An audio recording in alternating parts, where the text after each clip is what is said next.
வாங்க முட்டை சாதம் எப்படி பண்ணலாம் அப்படின்றத பார்க்கலாம். எல்லாமே நம்ம வந்து முட்டை சாதம் அப்படின்னாவே நம்ம வெள்ளையாக தான் பண்ணுவோம். இந்த வாட்டி நான் கலராக பண்ணியிருக்கேன். எப்படி பண்ணலாம் அப்படின்றத வாங்க வீடியோக்குள்ளே போய் பார்க்கலாம்.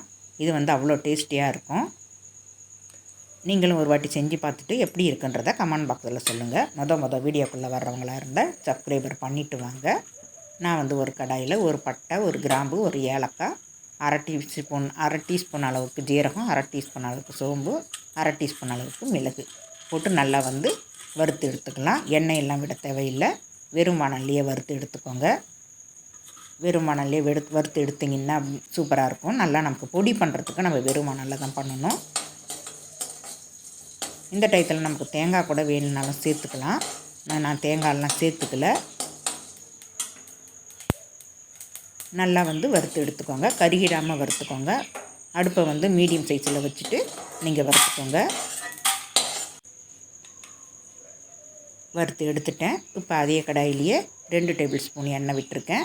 அது அப்படியே ஆறிக்கிட்டு இருக்கட்டும். இப்போ வந்து நான் எண்ணெயில் ஒரு 2-3 பல் வந்து பூண்டு சின்னதாக பொடியாக கட் பண்ணி போட்டிருக்கேன். ஒரே ஒரு மிளகாய் கட் பண்ணி போட்டிருக்கேன். அது கூட ஒரு கொத்து கருவேப்பிலை போட்டிருக்கேன்.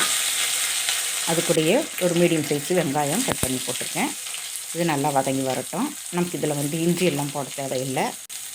வெங்காயம் நல்லா வதங்கி வந்ததும் தக்காளி போட்டுக்கலாம். வெங்காயம் வந்து கண்ணாடி பதத்துக்கு வந்துடுச்சு. இப்போ வந்து ஒரு மீடியம் சைஸு தக்காளி கட் பண்ணி போட்டுக்கலாம். அதுக்குள்ளேயே நம்ம இதையும் அரைச்சி எடுத்துக்கலாம். இந்த பவுடரை இந்த வறுத்தது எல்லாத்தையுமே பவுட்ரு பண்ணி எடுத்துக்கலாம்.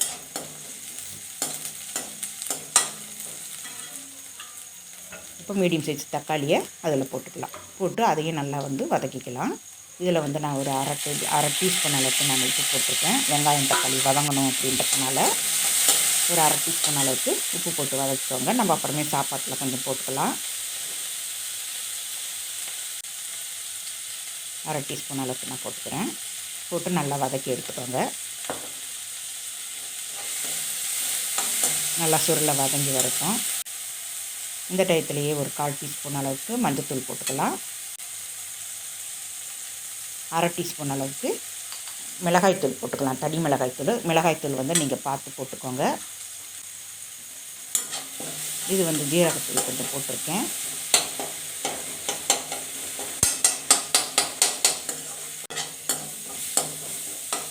நல்லா வதக்கி எடுத்துக்கலாம். நல்லா வதக்கிக்கோங்க. நல்லா சுருளை வதங்கி வந்ததும் இந்த டயத்தில் நம்ம அந்த பொடியை போட்டு அதையும் நல்லா வதக்கிக்கலாம். பொடிங்களை நல்லா போட்டு நல்லா வதக்கி எடுத்துக்கோங்க. நல்லா வதக்கினதுக்கப்புறம் நல்லா வேணும்னா இன்னும் கொஞ்சம் எண்ணெய் வேணும்னா நீங்கள் ஊற்றிக்கோங்க. எனக்கு எண்ணெய் தேவைப்படலை, அதனால் வந்து நான் எண்ணெய் ஊற்றிக்கல. எண்ணெய் ஊற்றாமல் தான் நான் செய்கிறேன். ஏன்னா நிறைய எண்ணெயாக இருந்தால் சாதம் வந்து அப்படியே எண்ணெய் சொதறிக்கிட்டு கிடக்கும். அதனால தான் நான் அப்படி இது ரவுண்ட் பண்ணிவிட்டு நடுவில் வந்து நான் முட்டையை ஊற்றிக்கிறேன். உங்களுக்கு வேணும் அப்படின்னா எண்ணெய் வந்து 1 டேபிள் ஸ்பூன் அளவுக்கு ஊற்றிக்கோங்க. எனக்கு எண்ணெய் தேவைப்படலை, அதனால் நான் அப்படியே முட்டைங்களை உடச்சி ஊற்றிக்கிறேன். உடச்சி ஊற்றிட்டு இப்போ நம்ம வந்து கிளற வேண்டாம். கிளறாமல் அப்படியே வந்து ஒரு மூடி போட்டு மூடிக்கலாம். ஒரு 2 நிமிஷம் கழித்து ஓப்பன் பண்ணி பார்த்துக்கலாம். ஒரு 2 நிமிஷம் அப்படியே இருக்கட்டும். 2 நிமிஷம் கழித்து நம்ம ஓப்பன் பண்ணி பார்த்தோம்னா ஓரளவுக்கு பாதி வெந்திருக்கும். இந்த டயத்தில் வந்து நம்ம எல்லாத்தையும் கலந்து விட்டுக்கலாம். அந்த மசாலெல்லாம் அந்த முட்டையில் கலந்து வர்ற மாதிரி நல்லா கலந்து விட்டுக்கோங்க.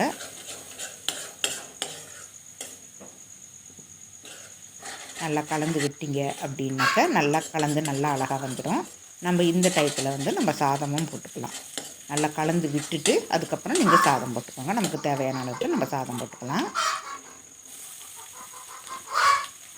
சாதம் வந்து நமக்கு நல்லா உதிரியாக இருக்கணும் சாதம். அப்போ தான் வந்து நமக்கு நல்லா இருக்கும். முட்டை சாதத்துக்கு நமக்கு எப்பயுமே இந்த மாதிரி உதிரியாக இருக்கணும். இந்த இதில் வந்து உங்களுக்கு கேப்சிகம் வேணும் அப்படின்னு நினச்சிங்கன்னா கேப்சிகமும் போட்டுக்கலாம், முட்டைக்கோசும் போட்டுக்கலாம். நான் எதையுமே போட்டுக்கல. முட்டை அதிகமாக போட்டிருக்கேன் அப்படின்றதுனால நான் வேறு எந்த காயும் நான் போட்டுக்கல. உங்களுக்கு தேவை அப்படின்னா பொடியாக நறுக்கி நீங்கள் கேப்சிகம் போட்டுக்கலாம். அப்போ இன்னும் டேஸ்ட்டாக இருக்கும். நான் இப்போ வந்து சாதத்துக்கான உப்பு மறுபடியும் அரை டீஸ்பூன் போட்டுக்கிறேன். உப்பு சாதம் எல்லாத்தையும் கலந்து விட்டுக்கலாம். அந்த உப்பெல்லாம் நல்லா கலந்து வர மாதிரி கலந்து விட்டுக்கலாம். இப்போ நான் ஒரு பிளேட்டுக்கு நான் ட்ரான்ஸ்ஃபர் பண்ணிக்கிறேன். இந்த வீடியோ உங்களுக்கு பிடிச்சிருக்குன்னு நினைக்கிறேன். பிடிச்சிருந்தால் லைக் பண்ணிக்கோங்க, சப்ஸ்கிரைபர் பண்ணிக்கோங்க, மறக்காமல் பெல் பட்டன் அமுக்குங்க. நீங்களும் ஒரு வாட்டி செஞ்சு பார்த்துட்டு எப்படி இருக்குன்றத கமெண்ட் பாக்ஸில் சொல்லுங்கள். இது வந்து நமக்கு ரொம்ப டேஸ்டியாக இருக்கும். இந்த மாதிரி சாப்பிட்டா வெள்ளையாக இருக்கிறத விட கொஞ்சம் கலர் காம்பினேஷனுக்கு நமக்கு அப்படி இருந்தால் பார்க்குறதுக்கு நல்லாயிருக்கும். தேங்க்யூ.